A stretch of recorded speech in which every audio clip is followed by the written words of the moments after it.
Tosubwe chiddako ku S Media UG. Yeah. So kati oyo naye yalinga agamba bannange mundabanga amaaso ganeno like amaaso agalaba. Yes, omuntu nga abadde tali very keen alizo kibuusa amaaso kuba omuntu abattasa ku he tried to like forge the gestures and naye ng'olaba omuntu atalaba kubanga alisi ku bazibe be tumanyi mu Uganda oba beera visible teri muzibe yali azze mu Uganda kale kuba otambula n'olabeeyo mu streets z'Ekampala ng'alinga ngoyo bwe yali nti aba atambula yeegendereza naye yadde esi bakutte ku mukono ng'ojja osoti obuuka ebinyo ebiyinjayinja obisuukamu like in fact alina nakirinya tasleepinze namu kubanga ffe tugenda ngayo mu streets n'olaba abalema be batambuza nga batambulira ddala mpola n'abakola n'obalaba abatalaba nakulaba ate kyane no musajja ono yali mugezi bakulaga azaabera ku media platforms ez'enjawulo zi top tvs different but buli muntu ng'amuwa ekiboozi kikye buli muntu abadde amuwa ekiboozi kikye naye nga omanyi ennaku z'omubbizi baana this time around it was different. Omuntu omukyamu. Yeah. So amane dobozi na ulime Esther SC1 kwa talk with SC Media Uganda. Nkubuzaako gwe na wosizo banga otaba. Thank you so much. Okola kyamaanyi okwekumira ku mukutu guno. Tusiima we mbeereyo ne mutulaba ne mu commentinga. It's a different vibe. Ne mu subscribinga. Thank you so much. Okwekwata bwete empewo y'empiseemu nkube etonnye paka kuwulira bubi abe empewo n'empitamu ebyaddala naye nga mwenna mbabuuzaako gwe wenna wosinza okuba nga otulabira mu Uganda okola kyamaanyi. Thank you so much. Abatulabira mu Gulf countries omuli Dubai, Qatar, Oman, Saudi Arabia, bambi mwebale. Julie Love, Ajara, Nambiru Ann, banja awo abatulaba a lot of people babeerako ne batulaba ku mutimbagano Fahad Sebulime Romania wonna besibuuzizaako tekitegeeza nti sibalaba olulala nja kuba mbatumira musheddako. Thank you so much. Naye nga enkola yaffe nga weebeera buli kaseera tubeera kuwa ne twogera ku bintu ebimu era nga yo tulina Matilda. Matilda, how are you? I'm good, sweetheart. How are you? I'm okay. Oshanana. Embeera badde bubi nnyo emabegakaawo bibadde biganye badde sikyabitegeera naye kati bigenda kutereerera ddala kakaawako by the way bakanvadde nzijukiza kaawo sigenda ne kaawo tugezaako oleete Matilda. Ndi bulungi mukwano. Obulamu bugamba ki? Obulamu bulungi sina buzibu. Abantu babeera ne bagamba Matilda naye mama manya gabe mazibu nnyo nago gakusoma bula. Ababeera kawo Joseph, wawo Dorini, wawo Mr. Cabs. Yes, Kenneth, Mande, Kayondo Peter, bonna nno bafans bo balungi nnyo nange. N'abalala tujja basoma maaso ne Julie Love oyo. Yeah. Nambiru Ann. Oh my God. Point Media. Johnny C. Oh Lord. Those are really my good fans and I love them so much. Yes. Yes. Matilda no otabadde. Maye tubadde mu Easter, tubadde mu nnaku nkulu tuludde okukwatagana. Physically. Ate abatwaizo gamba twera just what? Physically. Physically tuludde okulabagana. Naye emabegakaawo wabaddewo story tambula. Actually naffe katujoogereko sigana tubadde twaganye naye katujoogereko story ya Mzee wagiraba? Nagiraba. Ndaba Mzee yono wa SB4. Namulaba. N'ogamba tuli ku ki? Ngamba abantu nga batumazemu ekisa. Kitegeera. Ne Mzee wamulaba otya? Soka tunyumyemu. Nze mu kusookera ddala nga ndaba Mzee. Namulaba ne ngamba yine eno gaya agamba nti talaba naye nga amaaso ge galaga ng'agala. Really? Yeah, that was my first thing when I saw. Nenga agamba nti naye ng'omanyi bw'oba obiraba obanga asaaga n'abantu. So ne mukisekera oga eddala tatusiba kyengoyo talimba oyo. Because amaaso ge olaba gakola ki? Olaba nga yes atugamba asimama mukubala alinganga alaba naye talaba. Segera already are defensive in his statement. Yeah, about in case. But I really want people to know that we'll be watching those things. Yeah. Tubiraba era tudde tukubamu ku birowoozawo ne tubaweereza message twogera naye kaakati gundi oli wamulabe negaayo yadde agamba nga yabadde defensive mu bintu byabadde ayogera ng'olaba buli kyayogera agattako so that in case anybody amudoubtinga already aba yedefending. Okay, yes. Okitegeera kati nga wano sema omuntu ng'agamba namunne temundaba kutambula no nga na innocent olaba like they're defending themselves from being told that maybe they've never been rich or they've never had money. So kati oyo naye yali ng'agamba bannange mundabanga amaaso ganeno like amaaso agalaba yes omuntu nga abadde tali very keen alizo kibuusa amaaso kuba omuntu aba tasa ku he tried to like forge the gestures and naye ng'olaba omuntu atalaba kubanga ali ku bazibe be tumanyi mu Uganda oba beera visible teri muzibe yali azze mu Uganda kale kuba otambula n'olaba eyo mu streets z'e Kampala ng'alinga ngoyo bwe yali ono byonna yabiina. First of all he was very confident. Wabeewo ebintu omuntu ali vulnerable byaba taba nabyo like they don't, sometimes they're usually not so confident unless agamba nti abadde in that kind of mbeera eyo bwetyo nti bamukyaza nnyo kyova olaba nti alina that kind of confidence kuba abamu oba omulaba nga ebigambo maybe olaba aba ahosteze aba alwana nnyo okumugyamu information kati zera ddala ng'omuntu abeera nga talaba sisera nti aba yina ebintu byakola aba tali very confident nnyo ojjekula batulaba kati you don't know onakubuuza ebibuuzo naye ono yakulaganga nti amanyi amubuuza atudde wano yes we are hearing you're talking and all that but I can't be completely like this alisimba bweti okolamu bweti obalala nga ne waliwo ekisagata omuntu ono ali blind ali that composed omuntu gwenza okusuubira okukola ekyo abeera nga muntu nga ali well oba kale well trained nga bamutendeka nti bw'obanga oli in a situation like this is how you do your body omuntu wagamba nti no ntudde wano oba olina ofubola nti naye walabanga omubiri gwe tegukyukamu guti kyemba ndowooza engeri gy'abatala mba ndaba alinza obulaabulamu awo mu ngeri gye mu posture ze omuntu nayiwawo amaanyi olaba yali aluddewo yali alaba kyaliko era babamukongoola byonna yandibibalangidde naye wakuba yayambibwa nti n'omuntu gwe yali akola naye yali kind ate yali agezaako ye yali alowooza ali kuyamba bambi muntu naye nga this was not really a person that was genuine and true to himself and also to the people that waliwo ekitagatta watch obulabira ddala byakola before. So when I watch that thing agambi how wicked people can be abantu balina obeerawo nga omuntu ali awo nga ye ali awo alowooza alina kukola bintu bimu ng'ebyo nendabira ddala ng'omuntu ng'oyo abeera bakiyita bati akongoola abalimu obwo obuzibu bwennyininyini bo nga eri omuntu ddala ali blind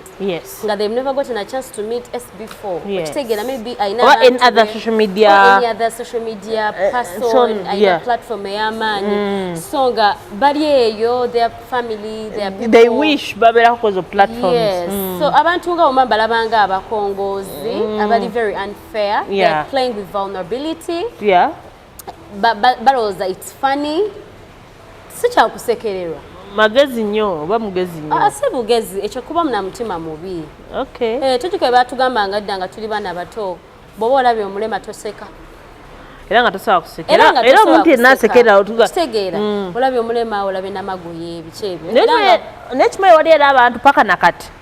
live alone omuzibu oyo you know waliyo abantu paka nakati ku social media actually mbiraba kati ku social media platform whereby omuntu ajja n'asekerera omulema olunsi oba omuzibe oba any damage tukira body shaming oba ekyo kirala abasekera vulnerability n'amuvuma n'ekyo ngoba ali comfortable to make matters worse ng'alina n'abamusupport nga kyekyo ne baseka ne basanyuka nnyo oyaba what could be the problem the problem is it's actually tekyandibadde kibi singa oba okikoze maybe privately ate nga okikola ku muntu gwe weemanyi naye kati nga esinga ndi naawe tinakumanyira nnyo when you tell me certain things I no longer find them as insults okitegeera nti oyinza okuba nga ogamba okay there is that thing about me that's funny or the way I talk my teeth my hair like you know kati oyinza osoma omuntu alina bad quality hair nga also your hair is really so bad obuviri bwo mubinyonyo obukaweka ennyonyonyonyo kitegeera nga ngenda kukisekera naye nga ti omuntu ali strange bw'akingamba I'll take offense kitegeera so it sometimes oyinza okigamba omuntu ogwobeera naye nti twakulanga n'abaana nga bayina amatu amanene nga mukula mumuyita matu kitegeera naye nga kasitava mu space yamu omulala n'akimuyita it becomes offensive era nga mutuuka nga namwe musobola omulwanirako yadde mukimuyita okitegeera yadde mukimuyita naye nga omugambye eki lwaki ovuma munno bwotyo so it depends on the kinds of people that are talking to us in that kind of manner nti kati omwami omulaba ekisinga okunuma nti era abo abantu abo bennyininyini abamu they are making skits okitegeera abamu bagezaako tulaga abantu abamu nti it's art like omuntu agezaako kulaga nti these people are not actually funny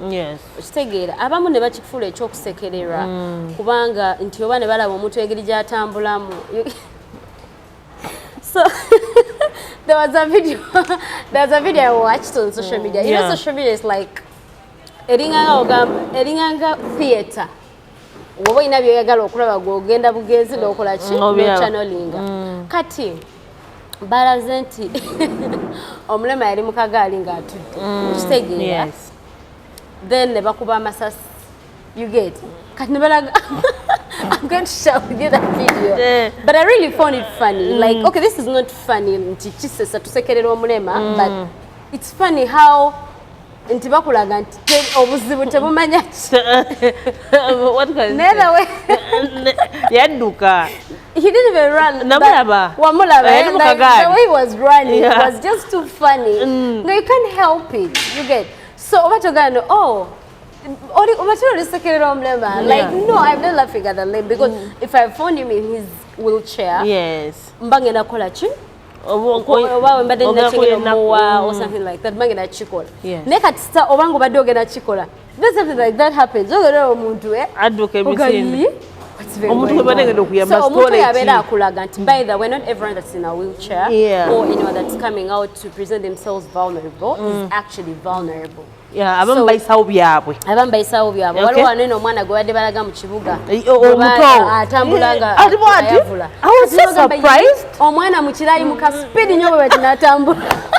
ne bagamba ye kakati ono omwana omuto kati ngero no yakulaga not every kid you find on the streets ngali bwatyo n'omusasi kati when I say such people kale kinnuma nti bafiiriza bano ate abalimu obwo obuzibu bwennyini nti abamu abandiyambye agamba gundi nandiwadde amanamabali obwana bwe Kampala bwafuuka bugezi okitegeera obwana bwefulana obulema naye nga si bulema so ebyo ebintu bijjako abo abantu abakola ebyo ebintu mubeera mufiiriza bannamwe abeetaaga obwo obuyambi bwennyini okitegeera eriyo omuzibe maybe yali eyo nga yeetaaga obuyambi bwa mama fiina obwa SB4 okitegeera so omuntu oyo obeera omukotogedde gwe ng'akikola yes people are that selfish by the way mba nebedanga okukubeera bwannakyemalira obuyitiridde okitegeera nti gwe tofa ku balala kubanga oba okola ebintu emu Esther olaba kibinga ng'ogamba ng'ovuma omukadde nga bagamba goloza tookaddiwe nabo ojja kaddiwa nga nawe bakuvuma kati oba olaba what if I'm also that age and people are making fun of me ogamba weetereze ng'okula tovuma bakadde ng'olaba tekijja weebale nnyo so omwami oyo kyeyakoze it is very bad era abantu tulina okukikendeza ate si yo yeka gwe tulabye oyo omwami abadde nga oba bakumeka balaga omwana eyali yeefula omulema nga si mulema abantu nga bamugamba yimuka otambule yimuka okole booti okitegeera omutwalo oguguno tambula okiraba kati kibeera tekiraga kifaananyi kirungi ate muli kumalako abantu ekisa ekikola ki ekiyamba kubanga abantu babagamba abano beekoza byabwe and they're also going to be making our work very hard nti omuntu bwajja tekikyaliwo nti omuntu agenda kujja kugambe bugambi esi munange nina ekizibu bwekiti nsaba buyambi oba nawe ogenda kuteekamu investigating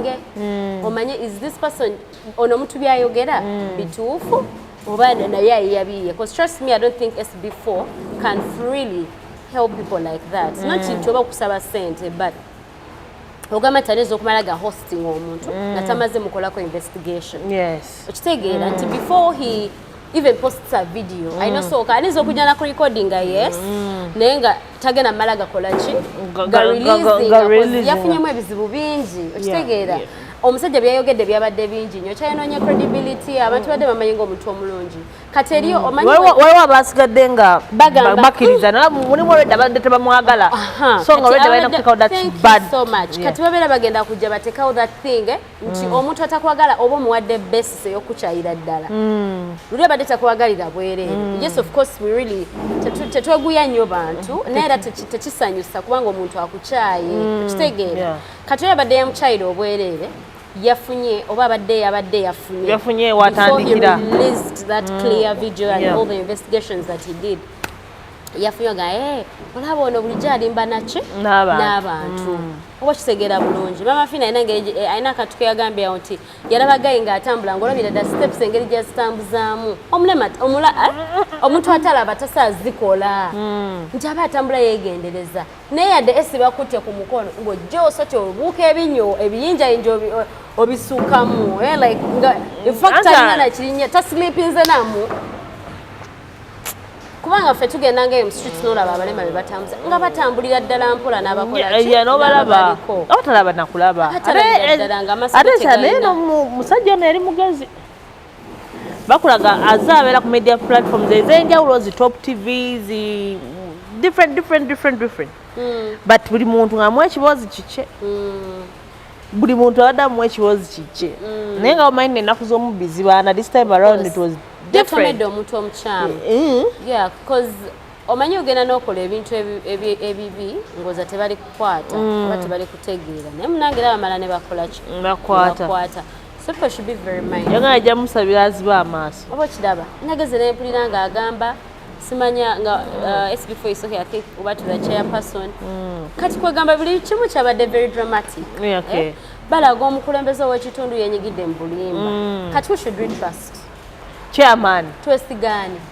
nti kati olaba babeera oyo omwami kye yakoze kibeera kiraga nti n'abantu abatuleadinga asobola okuwa false information ate ng'omuntu akulira abantu oba tolina kuba ng'oyogera obulimba naddala ebintu ebikwatagana n'abantu because abantu bajja mu kuyamba abantu bajja mu kumaliriza emisango egituuka mu kitundu bw'oba walimba oba okiraba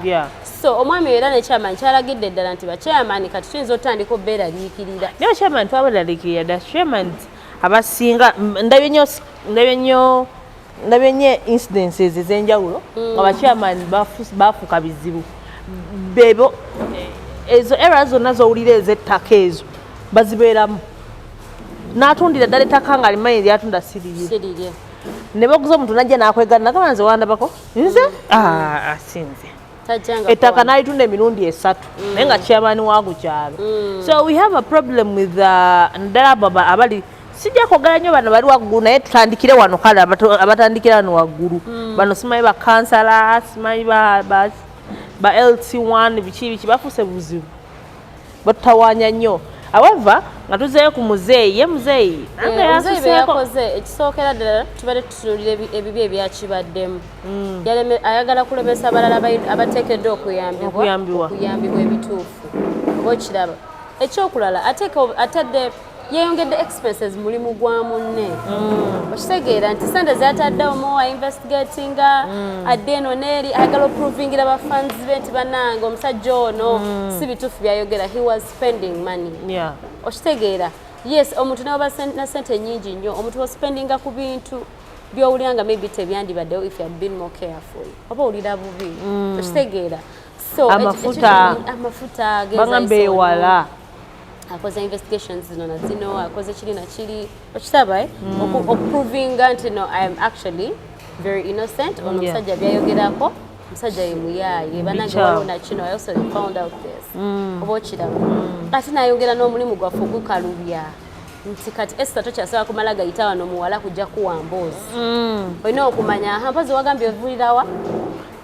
gundi sagamba ku oli omuwa gwabadde okitegeera ndakigemu nagajayo simanyi tata wange yampereza emboozi actually bafani bange bali bambuuza nga esi story lwaki wagijjayo actually story nagijjayo oluvannyuma lw'okuba nga bankubira essimu olina ngamba simanyi tata we kansala tata we bali mu bakompyuta ze bagamba omwana otasobola kubeera malaaya I had to njayo emboozi okiraba kakati omwami webambi yandisappointinze neŋŋamba yibambi afiiriza banene abagala okukola ki okuyamba abagala okuyamba n'abagala okuyambibwa oba okiraba nti omuntu omu yabeerawo ng'agamba bannange singa ntotuuka ku mama fiina kati sine mama fiina kitegeeza kyasaa kubeeraawo nayamba muyakola ki naye bannayuganda bakifudde balina engeri gye bakyusiza gye banafuyizaamu abantu emitima. I don't know, is it that Ugandans are so hurt oba they are sad? I don't know what's the problem. Recently okuyamba omuntu kati gwafuuse muzibu.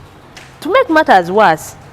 omuntu atasobola kuvaako wadde ekikumi mu nsawo ye ayamba omuntu atalina kyakulya ate avuma omuntu ayamba omuntu omulala. Mama Fina abadde afuna incidences ezo oddo ziraba ne olini baja oyamba biki wao ne megaka oyagamba banaye enviyo kuyamba mbivuddemu people ne bava mu insulting naye ng'oyinza n'okusanga abo bennyini tebalina gwe bali bakoze eki bayambye. So to me okwongereza ku kya Matilda kyayogera abantu oba tosobola kuyamba muntu sirika asobodde okuyamba akole ki ayambe ate ayambe nga wakola ki nga bw'ayagala because muli eyo bangi badde ba insulting SB4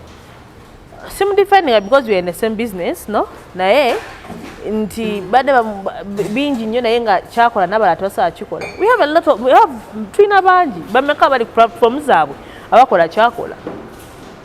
It's kizibu by the way kizibu olimanyi wabeerayo waliwo omuntu kati let me give you kankubuli ekyo olimanyi bantu bameka bankubidde essimu esi kasampuli eyo ebyokuyamba soka nesikamu si mbubi naye nze abantu mbatya omuntu ajja kukujja kati nga walabye Mzee yoyo completing erinnya yagenda diteeka wansi to make matters worse n'abalayo we bagenda okujjira batandike kati bagireko eyo platform we batandikira kituufa bba ebiki so noka wayi ebintu bino ebimu kambikole ki kambi esonyiwe naye kati omuntu asobodde okugamba nti tumuleke ate nekyero olaba ebyo ebintu ngaoyo omwami kye yakoze aba aleetera stories zinene ate ziri true to turn out not to be true. Okay. Nti omuntu nga yabadde alesa emboozi ye nga ddala ntuufu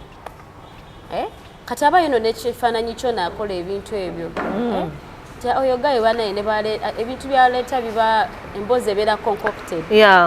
oba okiraba ebeera scripted olumu bwagamba simanya gundi bamuwa ssente zange n'atakola ki n'atazimpa. It proves waliwo omukyalo gikagwetayo twagala okuinterviewinga n'atugamba munange nako okuwa abantu interviews lwa nsonga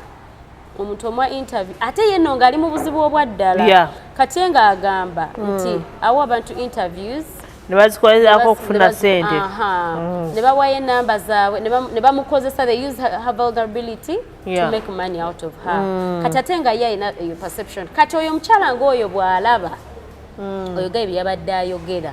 agenda asasanyako abo abamulinaanye nti omwana byayogera bituufu. Remember, you're not going to reach everyone's home omunnyonnyole kati abeera yonoonya credibility yani y'omuntu oba okiraba kati era abantu nga babeera beetaaga kukwatibwa simanyi kye bamukoze yaziet n'abalina ekwata najja n'afukamira mu bantu ne yeetondera eggwanga because he's lying not just to end in prison bamukwate bamuteganga ku TV abantu ze basinga okulaba agabe bannange nze gwe mulaba bampita mwami gundi najja nga nimba nti ndi bwenti byenali njogera byali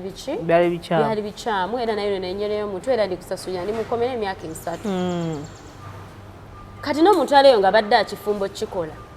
yegendereze agambe sigana mala gagenda mu show z'abantu kubanga people invest tekamu ssente abamanyi kati omuntu aba investinze n'akuteekamu kamera n'atambula ndaba SB4 atambula n'agenda mu byalo gye babeera all that is money n'awaayo obudde oluusi abantu bamukontaktinze bane twagala yamba mwami oyo kitegeera akuwaddeyo kubanga waba awaayo okuyamba waba ofusa omuntu we takuwaayo nga just omuntu gw'atamanya bagamba omwami omumanyi namukolako ko interview oba okiraba so bambi omwami oyo n'abagala okukola ebintu ebyo abasigalidde mumanye ebintu binene obi ate bikostinga ekifaananyi kyo ng'omuntu nawe bobeera okoze nabo ate kyembamanya mbeera muteeka mubannammwe abakola eno business mu buzibu kubanga the reason waki omuntu abeera akuhostinga aba amanyi nti alina viewership ebala abantu bagenda kukulaba abantu bagenda kurecognizing abantu babagala okubeererawo bajja kubeererawo kati ekyo bw'okikola abali omuzize wabweru abeerayo ne ssente zaabwe nga bagala ziyambisako ne bannansi b'e Uganda olowooza aba banaaziweereza ozikukuyamba nedda so let's just be reasonable beera ng'olowooza mu bintu ebinoga naye kino kyenkola kijja bwa tekijja kingattako tekingattako kubanga nze nalabe nga bagamba abikoledde ebbanga naye nga even has nothing to show alabika bubi nnyo kitegeera n'ateekawo embeera banange mwanange ali eyo mama mwe mugambe nze tata we gye ndi that kind of lying n'oteekamu n'abaana abali innocent kibeera tekigattako ese naye nga nze obubaka bwange okusingira ddala bano abantu ababadde bawooza nti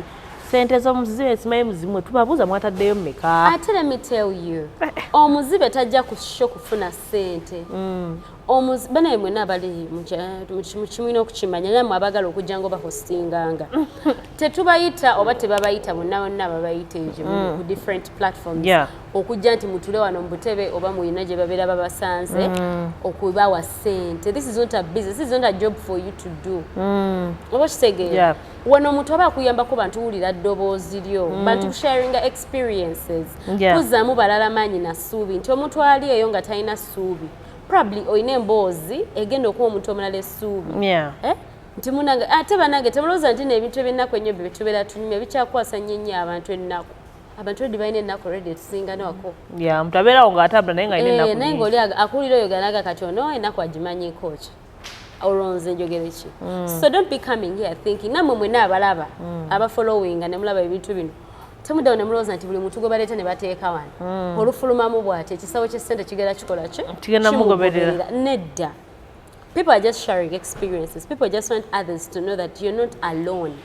that is the purpose of these shows kuwa bantu ssuubi bantu kuwulira nti you're not alone bw'obadde olowooza gwe nno baakutemako amagulu eriyo nno atalaba gw'obadde olaba obadde tolaba eriyo nono gwe bakola ekintu ekiri waasi eriyo gwe bayira acid like just to give people hope kati wabeera bavuddeyo omuntu n'agamba ngenda kuyamba don't make these people that help your bank accounts nti buli we nayagalanga ssente nga nkubira ku maama fiina kitegeera nawulidde nti waliwo ayamba okitegeera that's not how it is that's not how we help people tuyamba abantu betuba tuladda nti bambi yeetaaga obuyambi eriyo omuzibe naye ng'ali well eriyo omulema naye nga talina buzibu they are not complaining financially ng'ate eriyo omulala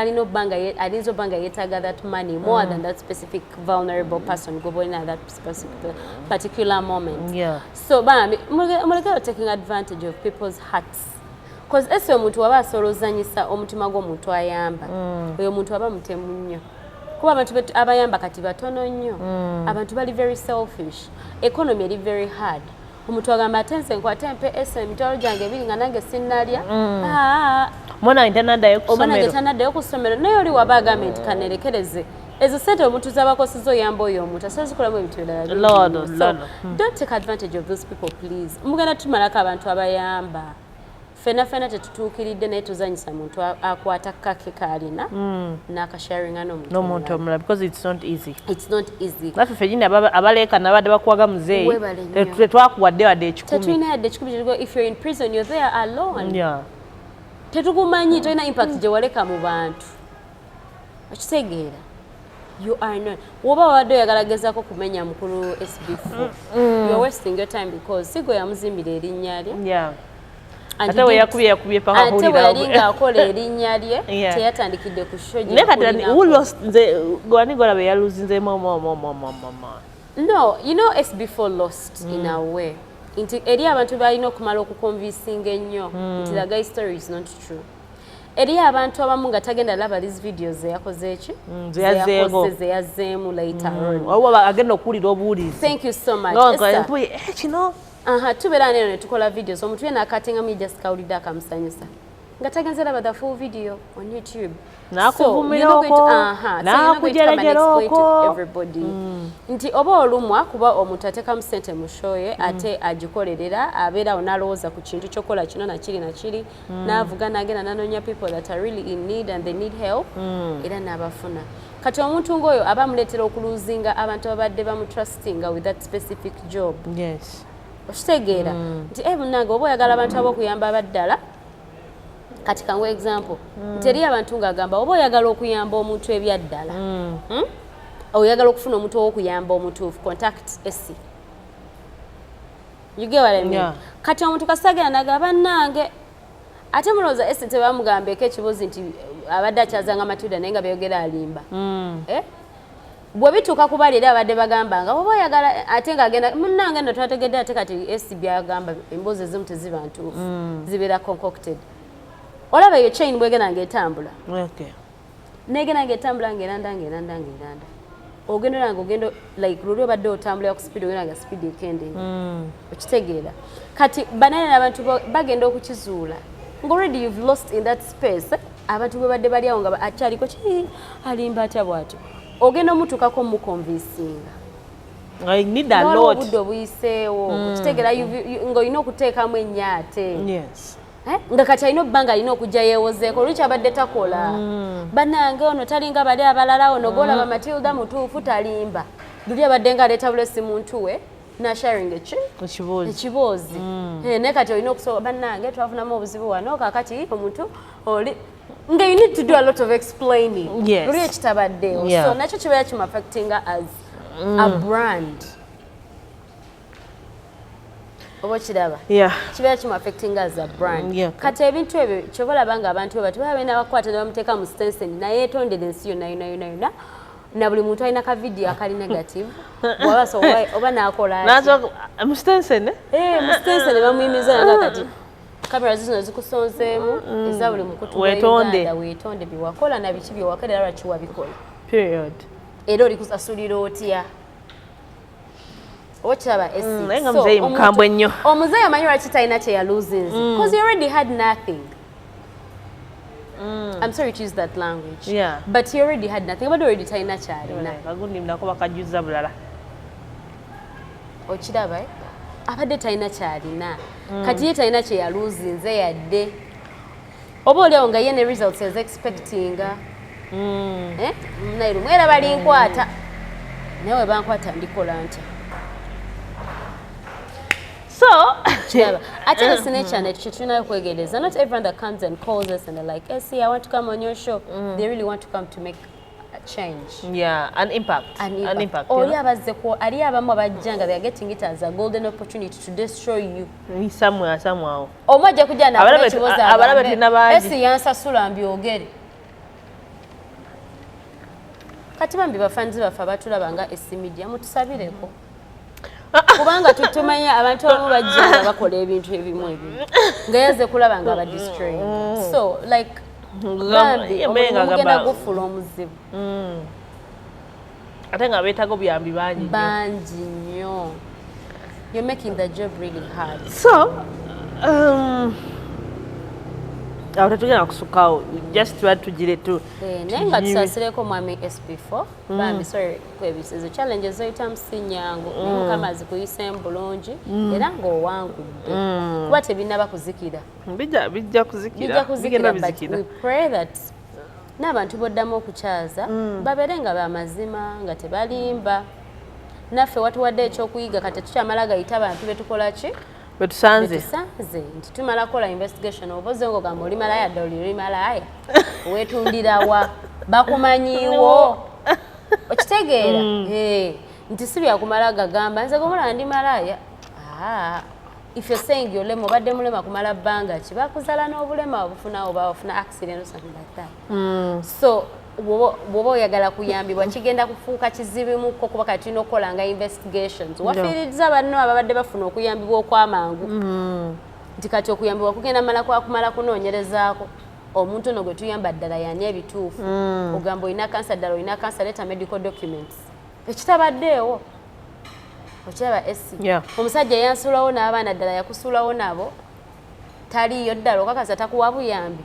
Tumalenga okujja n'omusajja tumunoonye tumbuze ssebo omukazi tomuwa buyambi ebyaddala. Atunnyonnyole. So ebyo byonna ebintu tebibaddewo ne kati bano abafeere ba fraudsters, abayaaye ba tricksters abatandise okujja mulimu guneeno. Batandise okuguzibwaza. Naye naffe tetugenda babeerera bangu. Tugenda kuba bakambwe nnyo. Tugenda bakambwe nnyo ate n'okubasingako. So, Ramal Tania. Neera by the way nga sinneerabye. N'abayamba bambi temukoowa. Temukoowa kubanga okuyamba si tekiba kigendererwa guba mutima. Nti gubadde n'ekigendero ekiyamba so that oba omanyikwa oba obadde oba ki bakumanya boli omuntu omutima omulungi nedda guba mutima okuyamba. Oyaniza oba yakoze ebyekiyaaye bambi tagenda temumukkiriza kulemesa beetaaga buyambi ebyaddala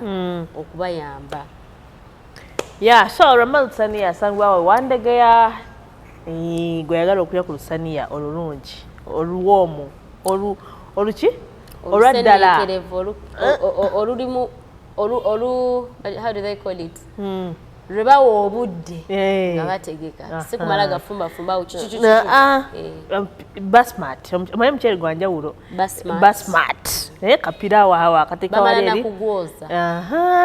then chips wali eri enkoko kisinza gumalawo etya yenkana etya ugenda kulya na famire yo mikwano gyo baganda bo baani.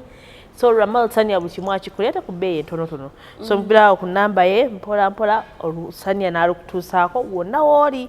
So era oba tomukubidde kweza ennamba osobola n'ogenda ku Jumia oba ku Global n'onoonya Ramal Tania balukutuusako wonna wooli tewali ebyo mbusimayi ate agagende wandegera ate bannange enkuba yasusse nnyo bannange ate ne bali abaana batuuka ne mu nkuba simanyi nakumanya Ramal Tania ng'akikolera nambaddeawo nga nninze nga nabo obuboda buyitawo nenga bweyakalama nga batwala ng'enkuba efudemba ng'enkuba efudemba naye ngera satellite hotel Kisaasi Kyandya Road balina ebisulo ebirungi gweyagala okuwummulamu owulira okwoye waka oba okwoye waka amazima gali nti you want to change the environment, you want to sleep somewhere else, not at your home. Jangu ane Kisaasi security eri gulugulu woba oyina emmotoka bano banina mmotoka parking yard nga zinyo ate era oba oyagala bajoza ate tebajoliza ddala still ate era nga kweno weather omanyi waliwo enkuba wenkubiddeawo nenga bannange tewali kirala okujjako sauna. Jangu Satellite Health Club balina sauna, balina steam bath, balina massage, balina ne gym. Ate kasente akatono ate bambeera 2 3 4 discount gulugulu. Jangu wano ku Satellite Health Club buli kimu kibe nga ate kitambula bulungi. Security eri gulugulu nga nkugambye buli kimu kitambula bulungi teri eyo mbwa ate bagenda kukola ki ate simanyi biki jangu olabe ku bantu. Come and make friends, come enjoy life. Bakitegeera naye nga tubeera wano ku Satellite Hotel abadde Matilda ne SC. We'll meet next time. Thank you for watching. Yana Mzee yekoze ebintu oyo.